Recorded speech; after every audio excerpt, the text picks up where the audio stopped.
Hello, and welcome to episode 38 of the Cadence Beat podcast. Today, we are going to be talking with Drew Griswold.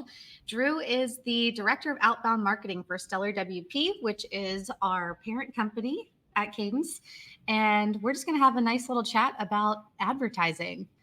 So, welcome, Drew. Awesome. Hey, Katie. Hey, Ben. Thanks for having me. Yeah, yeah, it's gonna be really fun. Drew, I'll say this about you. I've met you in person once, and you have to be one of the most fun people I've ever met in terms of just really someone you want at anything you're doing because you're going to make it fun. So I'm sure that today is going to be fun because it's so fun to actually hang out with you. Well, I appreciate that. That's extremely kind and also far too high of a bar to live up to in a podcast. But challenge accepted. Yeah, yeah, this is going to be great. So we're talking about ads because you spend a lot of money on ads and have been doing ads for a long time. Why don't you give us your story? Yeah, absolutely. Advertising has become my full-time job, which is interesting. If you would have told me that 10 years ago, I would have probably laughed at you. But the way that I got into online advertising and got into the position I'm at Stellar WP actually stems from previous to my working in WordPress and working at GiveWP. I owned a retail business. It's called Wander and Company. It's an e-commerce company. We do music festivals all over the country, and we have an online store. We got to a point with our business with Wander and Co. where we were having a lot of success with our online advertising. I had hired this kid out of Las Vegas. He was running our ads for us. It was when Facebook ads were kind of a money printing machine. We were really doing well, but I had no idea how any of it worked. And I foolishly, in hindsight, foolishly decided that we were going to hire an agency to take over from this kid that we had hired to do our ads. And it's a really common story with lots of small businesses. There's a lot of really kind of scammy agencies out there that are just looking for people in this exact situation to kind of capitalize on. And we ended up we got taken to the cleaners. Like, I'll just be completely honest about it. We burned tens and tens and tens of thousands of dollars and perpetually in a testing phase and all of these things, and all of the things that we had built up over those years building our e-commerce business kind of got taken away in about 3 months by hiring this agency. And out of frustration, pure and utter frustration, I decided when I found out what was happening with this agency and how we were getting duped, that I was going to get Facebook Blueprint certified and I was going to get to the bottom of this and get our progress back. So I spent a weekend in my RV, because I was a full-time RVer, just kind of huddled over my keyboard, learning everything that I could about Facebook ads and Google ads and CPC advertising in general. Became certified in those. I had a little bit of experience up until that point, but I really didn't know what was going on. So really just kind of threw myself into the deep end and did everything that I could to learn all of the things that I could to get out from underneath this agency. And then I started doing our own ads, and we found really great success with it. And I found out that I really enjoyed doing it. Did that for a few years of my own business. And then when I got hired on at GiveWP to be on their social media and events team, I kind of just mentioned, though, well, yeah, I've done some of this paid advertising stuff too. Like, I've been doing it for a few years. It's really effective. Started doing the ads for GiveWP, had really great success with that. And then when we were acquired and joined Stellar, extrapolating out some of those insights to all the other brands. So now I'm managing all of the digital advertising for all of the Stellar WP brands, which is awesome.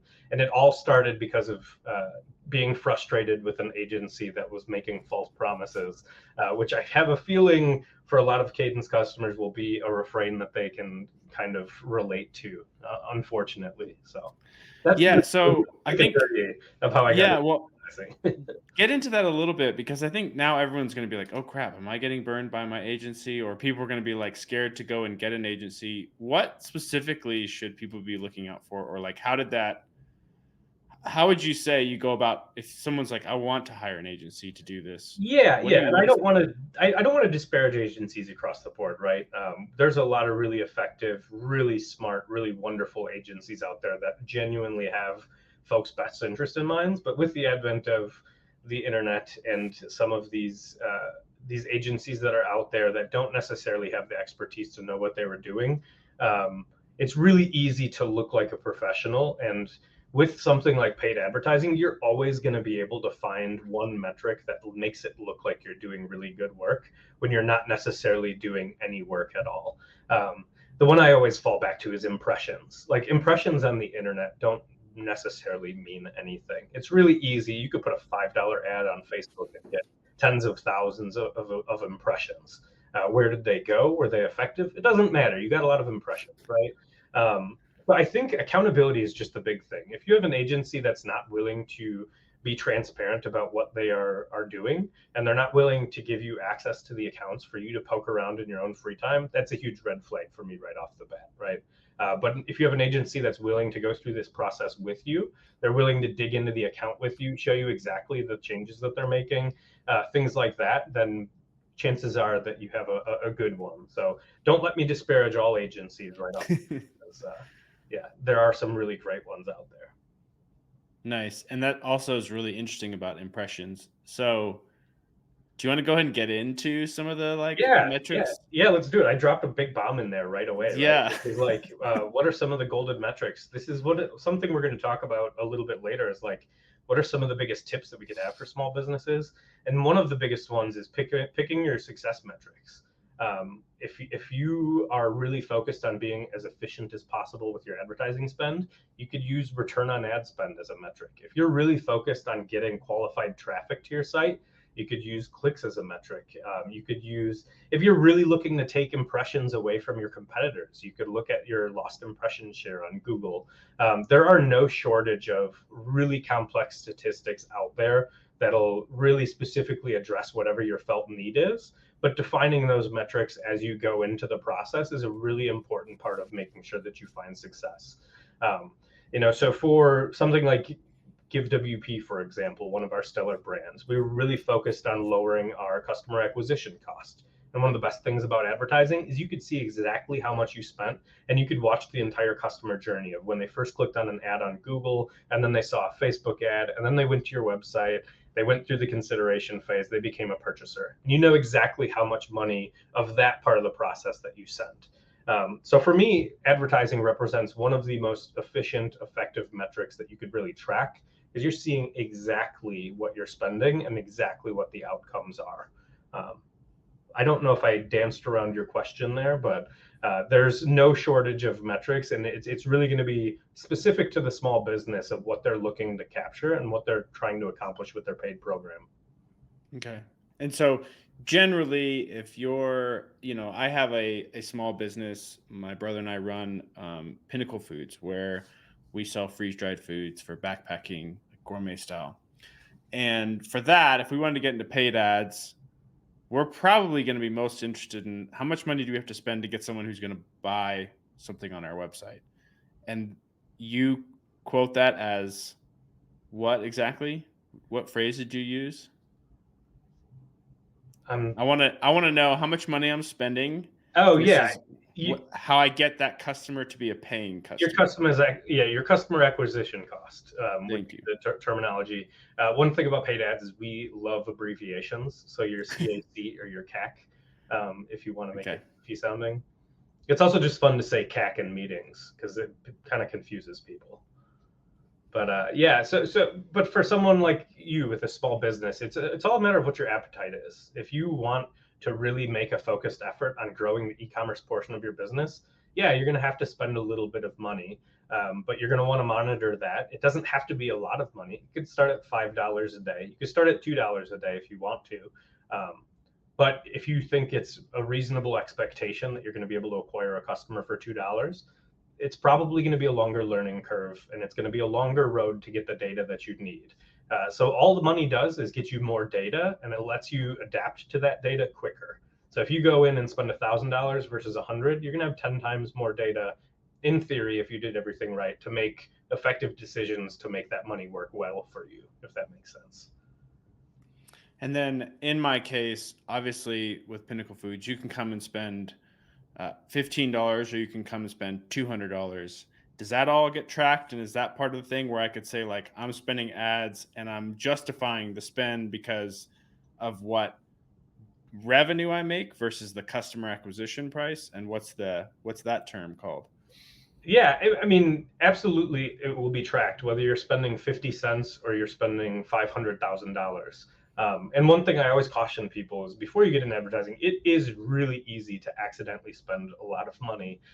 You could burn $5,000 on YouTube in 30 minutes if you're not really specific about how you're setting things up and making sure that you have at least the baseline knowledge to be able to execute some of these things. So always make sure that you are knowledgeable with the platforms before you jump in too much. And what was the metric you were looking for?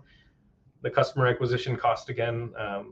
Yeah, so different from customer acquisition. Like, one, I'm saying I want to pay attention to how much it costs me to get a customer. I don't care what they spend. The other is how much revenue I get for how much ad spend. So Yeah, lifetime value per, yeah, like return on ad spend will be, you could calculate lifetime customer value when you're determining your return on ad spend. If you know that they're going to renew or they're going to be repeat customers or something like that, or if they're on a subscription plan, you should absolutely calculate that with your return on ad spend for sure.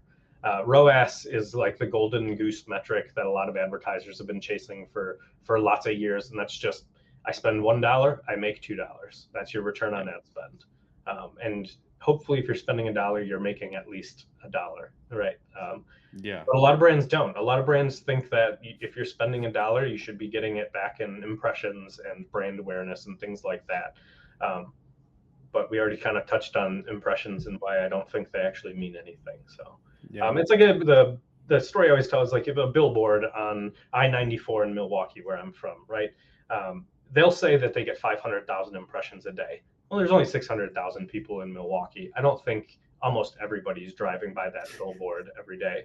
But if they get a car driving to work and back from work, yeah, that's an impression. Just a car passing by, that's an impression. Doesn't matter if they looked at the billboard. You have no way of knowing. So impressions have been a flawed metric for a long time. So now I'm going to get agencies and billboard companies coming after me. yeah, This is good. exactly. Checking lots of boxes. Nice. So I have a question for you, Drew. When should a small business decide to start a paid ad campaign? I think the answer to that is yesterday. I think every business, I mean, a little bit biased here, right? Because my entire career is based off of online advertising.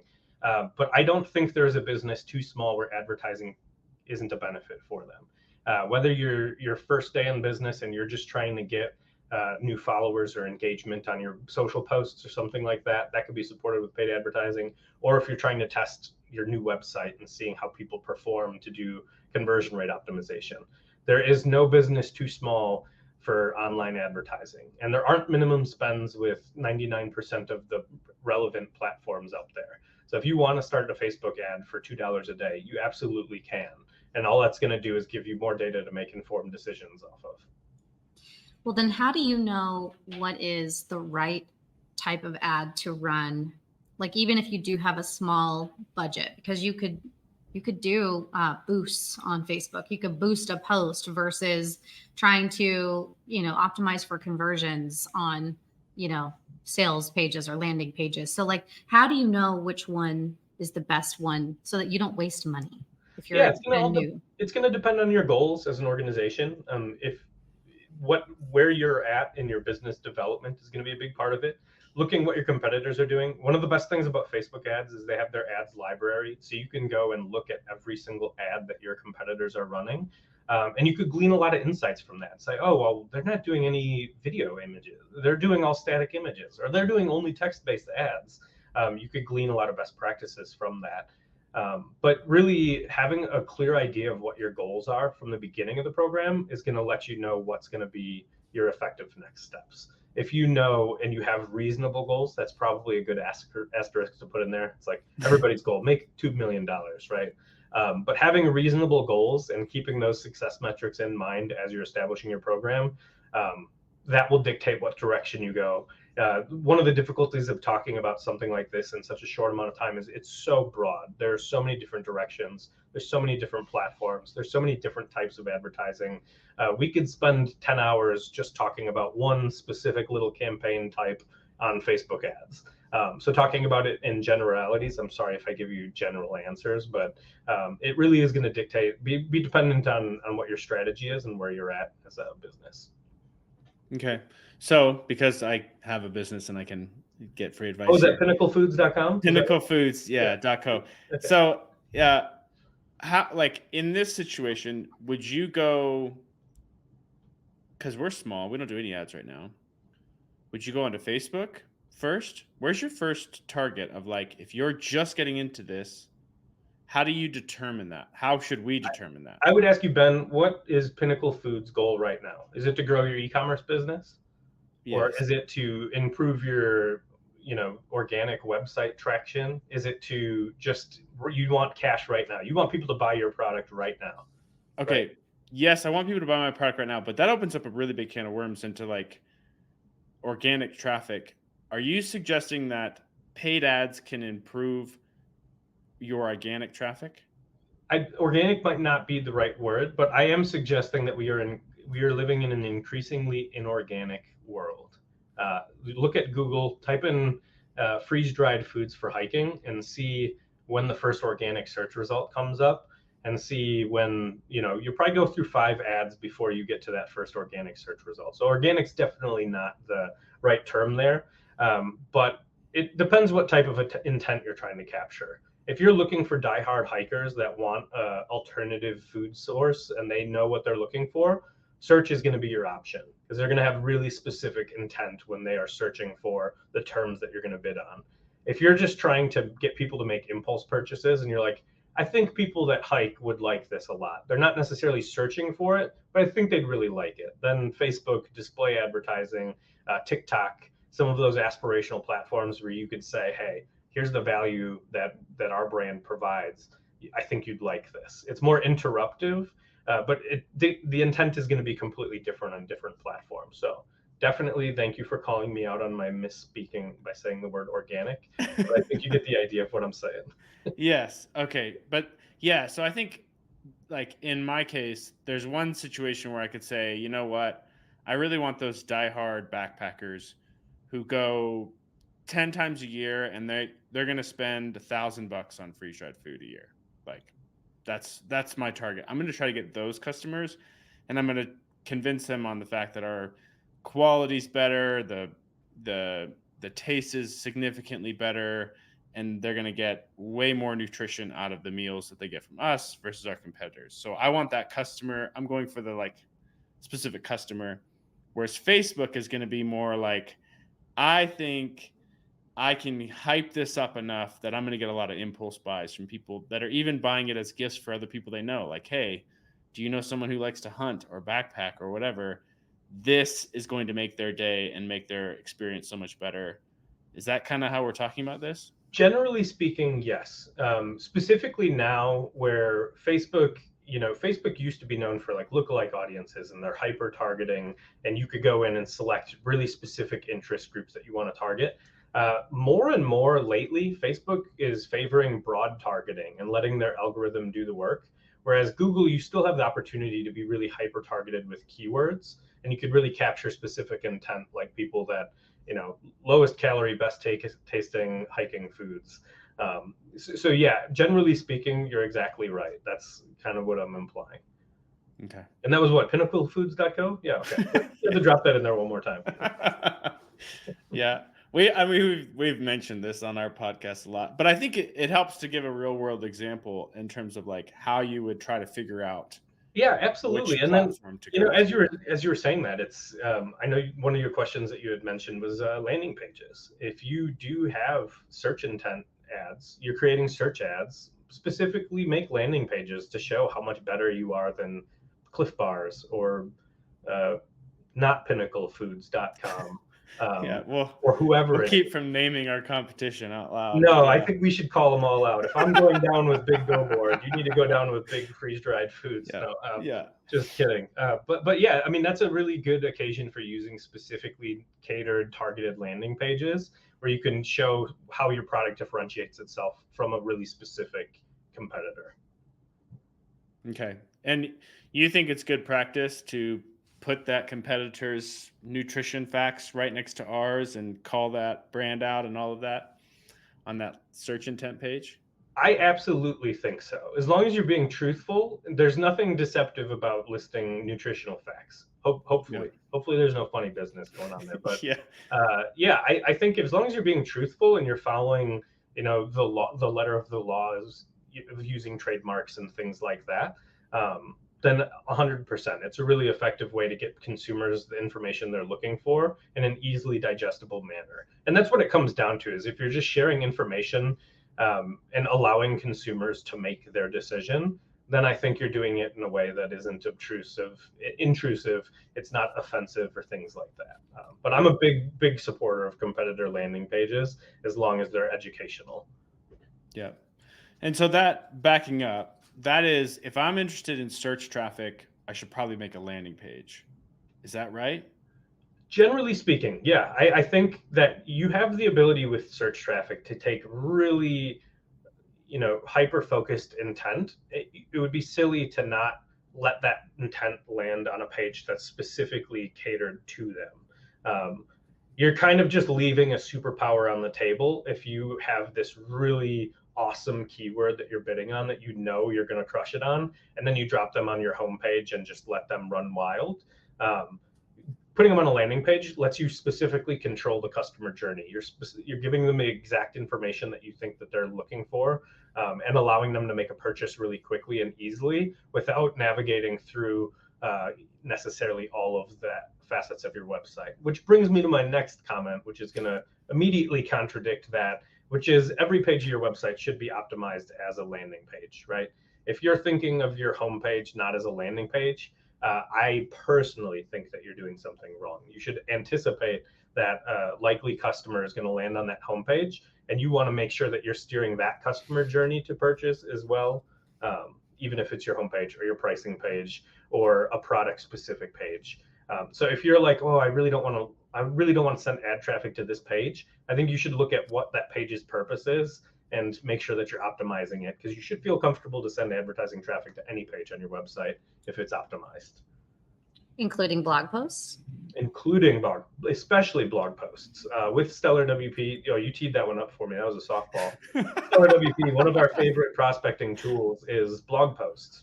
We have this really incredible content across all of our brands. Adding some CTAs in there, or adding some comparison CTAs, pricing CTAs, and making those blog posts ready for people coming from advertisements so that they could easily become purchasers is one of our favorite tactics, which is why you'll see a lot of Kadence blog posts in our ads. GiveWP uses a lot of blog posts in their ads. TEC. I think every one of our brands uses our blog content as our primary source of prospecting advertising content. So it just takes a little bit of tweaking. You want to make sure that there are CTAs in there so that it's not just reading a post, but they're reading a post that gives them the option to become a purchaser really easily, or a demo or a free downloader. It doesn't necessarily have to be a purchase. Yeah. And Drew just used two acronyms, so I wanted to break those down. TEC is the events calendar. My apologies. We use that internal lingo sometimes. So the events calendar. And then CTA is call to action for anyone who's like, what's a CTA? Like I said, I speak in acronyms, and it's really annoying for all my coworkers. But, thank you for bringing me back to earth. Yes. Okay. And then you also brought up the idea of prospecting. How do you define prospecting as something when we're talking about ads? Yeah, so prospecting, cold audiences, top of funnel, these are all kind of parallel terms, right? Prospecting is finding people that aren't aware of your business, making them aware of your business so that you could send them down the funnel. Prospecting is at the top of the funnel. It's the widest audience. You want to make them aware. That's your awareness phase. Once you get people aware of your product, you could kind of funnel them down to the middle of funnel, which is your oh my gosh, I totally lost my train of thought. Consideration phase. Middle of funnel will be the consideration phase. So they've heard of your product, they're considering it, they might not be ready to make a purchase, they need a nudge further down in the funnel, which is retargeting, making someone into a purchaser. So the funnel is a term that is thrown around a lot by digital advertisers and marketers in general. Prospecting is going to be that top source where you're looking for brand new people who have never heard of your site before, and you want them to be aware of your offerings.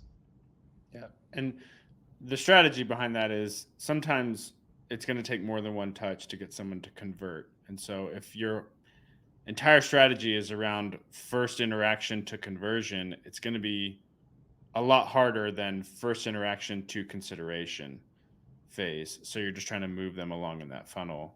And that's the idea there is you have a broad audience. Does that broadness also cheapen, like make it easier to buy the ads? Sometimes it depends. It depends, but it's kind of incredible at how effective broad audience targeting has become. Specifically talking about Facebook and TikTok. I mean, everybody that uses TikTok could say, "Well, my algorithm has got me figured out to a freaky point." That's just the consumer side. So the back end that they're using for businesses is way freakier and way more effective. But yeah, keeping it broad and letting the algorithm do the work. I mean, these companies have spent billions of dollars producing effective advertising machines. You'd be kind of silly to try to subvert that and not use some of that knowledge and expertise, for sure. Okay. So I'm convinced I need to go get onto TikTok or Facebook, and that would be Instagram and Reels, right? Yep. How much do I need to spend, and what do I need to come with? Is an image going to be okay, or do I really need to show up there with a video? It's going to depend on your platform. If you're going on Facebook, we have found that static images outperform video most of the time when it comes to consideration. If you're going to be on Instagram, you're going to want motion. It doesn't necessarily have to be a video. It could be a GIF or GIF if you're a monster. Don't tell Cromwell I said that. And then if you're going to be on TikTok, it has to be video. Static images just won't move the needle on TikTok. It has to be UGC, another abbreviation, user-generated content. You want it to look not like an ad. You want it to look organic. You want it to look like with motion video. Is that all those videos I see of people doing like holding a phone in front of them and like talking to it as if? Absolutely, and it works. Yeah. That's the beauty of it. Is it works. The reason that so many of these videos seem so formulaic is because that formula has been working. Another one of the really goofy ones that's really surprising is Facebook ads that look like the Notes app on your phone. So it looks like you just wrote a note to yourself that says like the top 5 reasons I love Kadence, and then you just list them out. And you see the ad, and you're like, man, that's really not compelling. And then you see how well they work, and you're like, oh, okay, that is compelling. Results are compelling. So it doesn't necessarily, but when you see those trends, it's because they generally work pretty well. And user-generated content is one of the most high, because you're automatically starting with that level of trust that's really hard to establish. Just coming from a business that you're like, look at my ad, look at my website. If you have a person telling you about a business, it's just a lot more impactful, and you immediately have those trust factors baked into it, even if it's a stranger on the internet. That's how weird us human beings are. Yeah. Drew, do you have any experience with Pinterest ads? I do have a little bit of experience with Pinterest ads. It's something that I've wanted to reapproach. When my retail business was at its peak of really crushing it in the online advertising, we started running Pinterest ads, and we always found that there were much higher CPCs, or cost per click. I'm going to try to define all of my abbreviations. Thank you. So the cost per click was a lot higher on Pinterest for us, but we were getting really qualified traffic, and we found that the conversion rate was really good. We just didn't really dive full on headfirst into it because we were so distracted by other things. I've done it a bit. I know some people who've had incredible success on Pinterest ads. And the beauty of Pinterest ads is like some of the ones that we ran a while ago are still out there gathering impressions. And every once in a while, I'll see a sale come through from Pinterest, even though we've done nothing there for 5 or 6 years. So it's kind of interesting how Pinterest, things can take on a life of their own that run in this little ecosystem that is so unique to anything outside of it.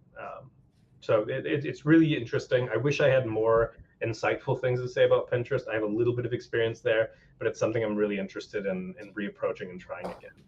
Yeah, one of the reasons I asked that question, because I have my own business as well, DIY Dream Site, and DIYDreamsite.com. Okay. DIYDreamsite.com. I was also wondering, like, when should I, if I want to do advertising, I want to pick one platform to start with, because I sell child themes and all of those things that are so visually appealing. My initial inkling was to, if I was going to throw money at ads, either put it behind Pinterest ads or potentially like Facebook ads versus, like TikTok, I don't think is the right place for that. So like, how would you weigh out that decision? I think that touches on a really, really important and great question, which is knowing your audience. If you know that DIYDreamSite.com, you're just going to keep plugging everybody's websites.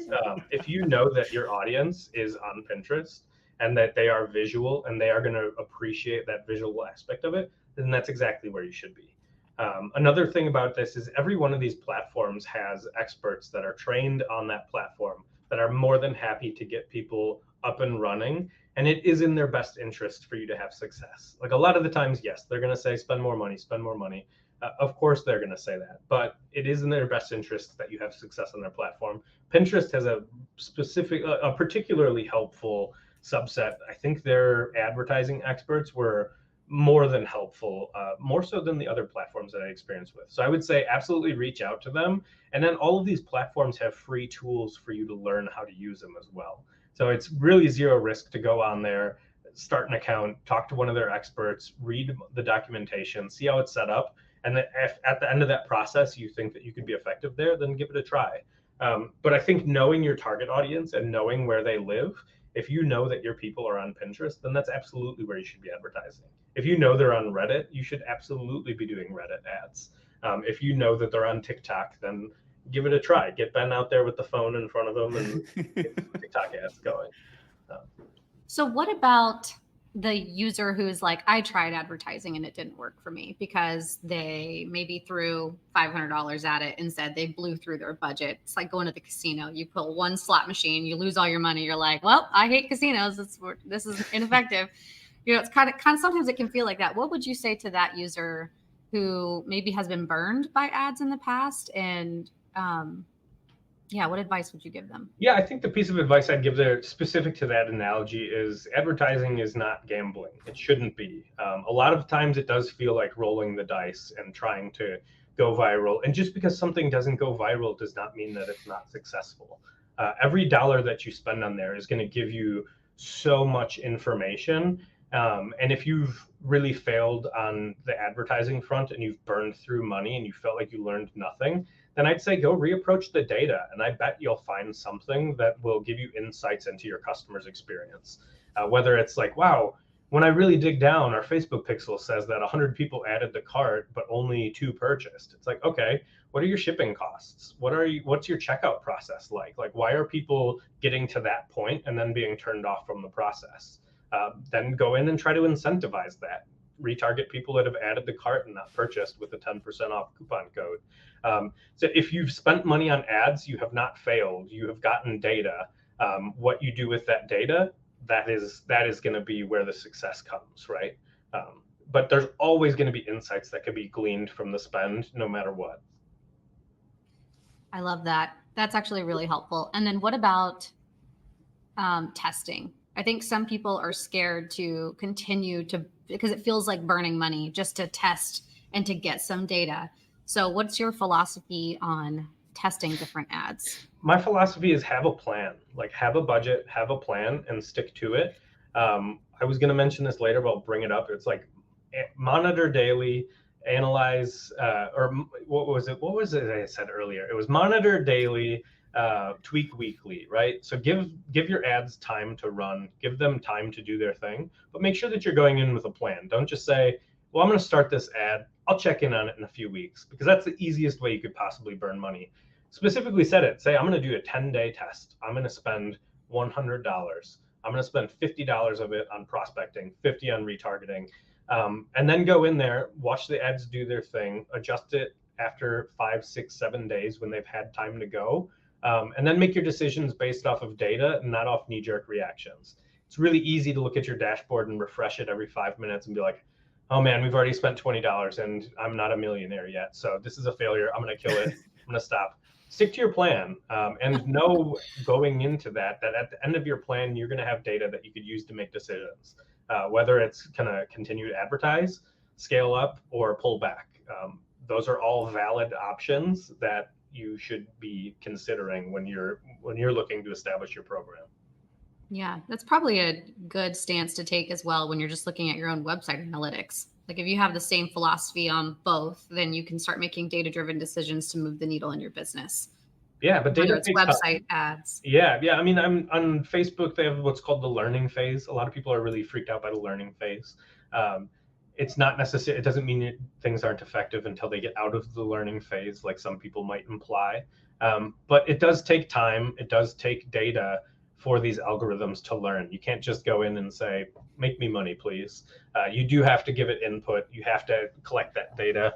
In a way, taking over the ads at GiveWP, we had already had multiple years of spending, where not necessarily the most effective spend, that it wasn't as effective as it could have been, but I had the cheat code of starting off with a mountain of data.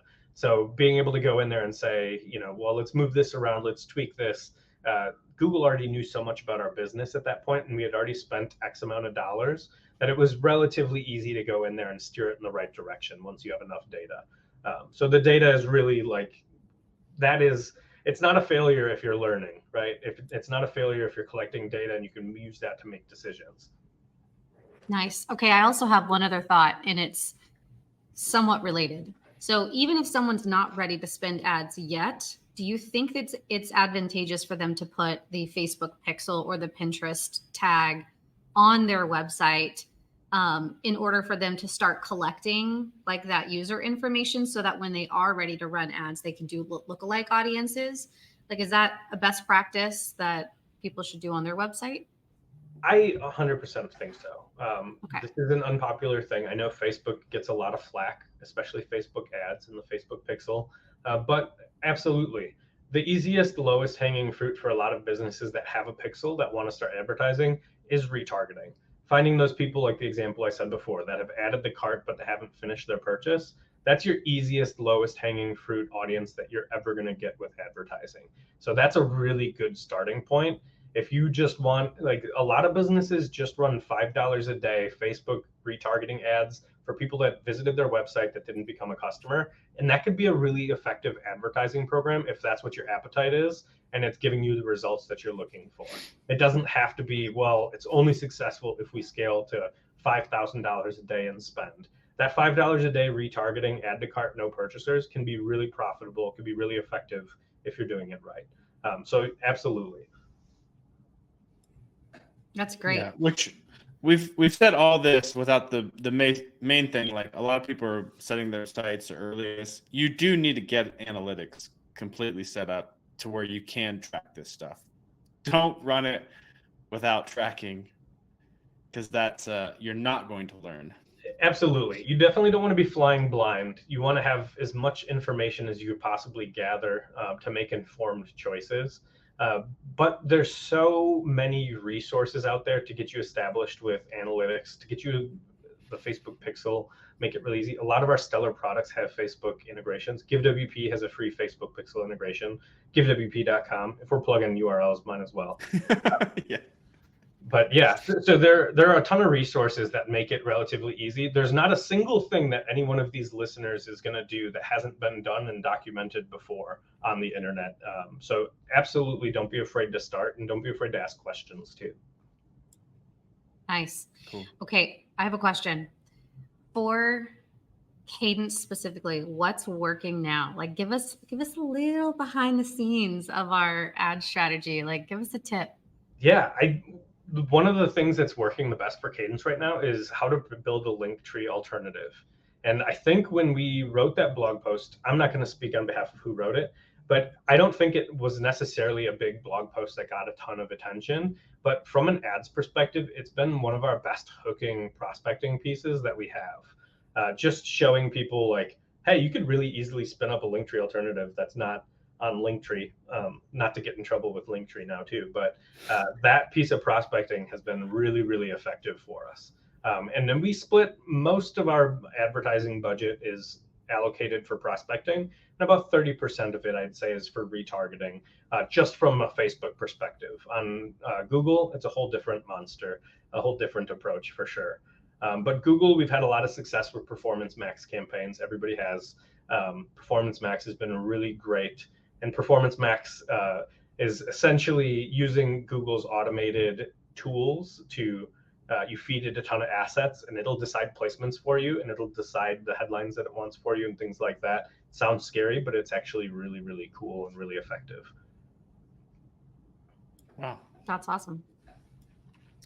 Is that how, like, periodically I'll search for a product and Amazon will come up as like, it has the product title and the headline and stuff, but it actually doesn't even take me to that product title. It takes me to like an Amazon search page. Is that the kind of thing that Amazon's doing where they're just grabbing, it's all like Google's generating it for them? Possibly. I mean, are you talking about like shopping ads where the product shows up at the top of your search feed? No, I'm talking about like I like search for a product or something, and like, my daughter's not going to listen to this. I'm buying my daughter a mountain bike for her birthday. So I was searching for a mountain bike for a 8-year-old, and Amazon had an ad for a certain type of bike I was looking at. But when I clicked on that, it actually just took me to an Amazon search, and they don't sell that bike, or no sellers on Amazon have that bike. Interesting. I think you've stumped me with that question. It sounds like the audience network that's gotten a little bit funky. Google Audience Network, it's on like 70% of the websites in the world or something like that. And sometimes audience network ads could get really bizarre. But no, that's interesting that it takes you just to a generic Amazon search and it doesn't even have the product that was in the ad. Yeah, the name. I mean, it had the name, but like it implied that it would be there, but they didn't have it. So. Interesting. I think we should send a complaint to Amazon. Yeah. I think Jeff should tackle this one. This has been so great of a conversation on ads. Do you have any other last minute tips that you want to share with our audience or pieces of advice? Yeah, I think the 3 biggest takeaways for tips would be, know your audience. That's going to help you dictate where you want your placements to be, what platforms you should be on. If you know that your, grandma's knitting group isn't going to be on TikTok, then don't do TikTok ads, right? It seems basic, but knowing your audience is one of the most important things when you're making decisions on planning for an advertising program. Defining your goals is really important. If you know that impressions are a junk metric that you don't want to necessarily take into account as you're making your decisions, then don't use that as one of your navigating reference points, right? So if you know it's going to be clicks and traffic, then optimize for clicks and traffic. If it's going to be purchases, make sure it's all set up properly, but track purchases. There are thousands of different metrics that you could be tracking, of which there are a ton in Google, and all the resources that you need to learn about all of these metrics are out there and free. Don't let anyone charge you to learn these things. So define your goals and metrics and have a plan for them. And then again, monitor daily, tweak weekly.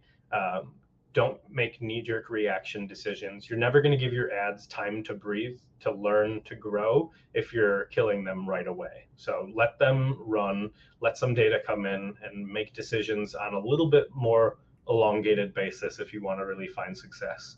Those would probably be the big 3, but also don't be afraid to ask questions. There's so many resources out there for everybody to get started doing this for free. All of my training came from Facebook Blueprint certification.